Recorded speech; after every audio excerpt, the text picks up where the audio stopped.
Sementara itu pemirsa, pemerintah akan melelang proyek pembangunan pengolahan sampah menjadi energi listrik PSEL di 12 wilayah pada semester 1 tahun 2026. Langkah ini menjadi bagian dari strategi nasional untuk mengurangi timbulan sampah yang sudah masuk mencapai titik kritis dan sekaligus menciptakan sumber energi baru terbarukan.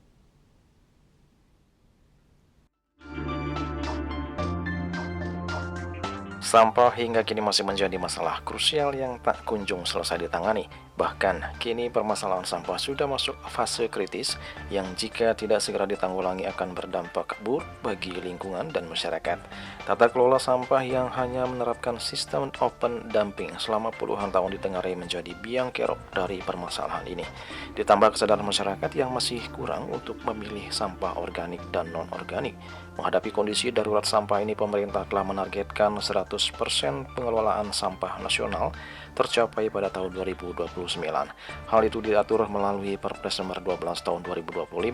Target ambisius ini mencakup penghentian open dumping di TPA, pengurangan timbunan sampah hingga 33.000 ton per hari, dan pengelolaan sampah berbasis aglomerasi untuk mempercepat penanganan sampah.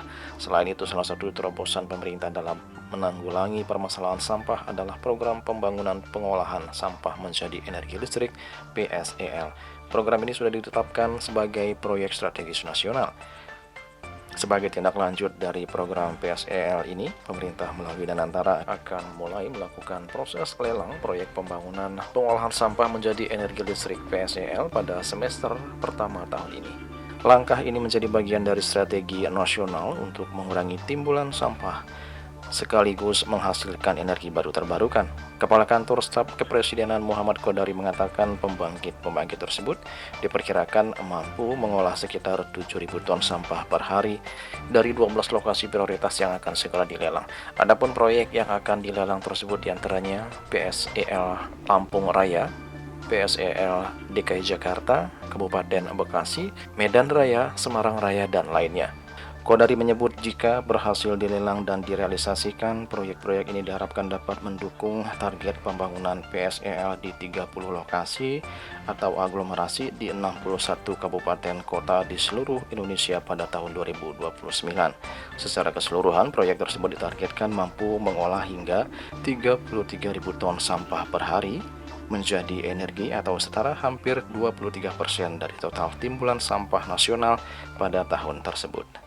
Tahap 2 proses lelang Danantara akan dimulai semester 1 2026 ini, di mana saja 1 Lampung Raya, 2 DKI Jakarta, 3 Semarang Raya, 4 Serang Raya, 5 Surabaya Raya, 6 Medan Raya, 7 Kota Tangerang, 8 Kabupaten Bekasi, 9 Kabupaten Tangerang, 10 Kota Palembang, 11 Kota Makassar, 12 Kota Tangsel. Sisanya masih dalam proses identifikasi dan verifikasi.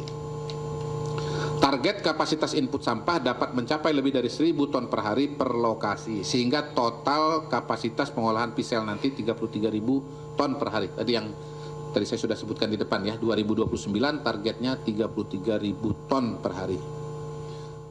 Untuk menarik minat investor, Kodari mengatakan pemerintah telah menyiapkan sejumlah insentif guna mempercepat realisasi proyek PSEL. Di antaranya adalah penetapan harga beli listrik sebesar 0,20 US dollar per kWh selama 30 tahun, pemangkasan izin lingkungan dari 12 sampai 24 bulan menjadi 2 bulan, serta pembebasan pajak pertambahan nilai PPN untuk teknologi pengolahan sampah ramah lingkungan yang diproduksi di dalam negeri, sebagaimana yang telah diatur dalam Perpres nomor 109 tahun 2025. Selain itu, pemerintah juga membuka peluang lebih luas bagi setiap daerah yang memenuhi kriteria, khususnya timbulan sampah di atas 1.000 ton per hari dibolehkan membangun fasilitas PSEL.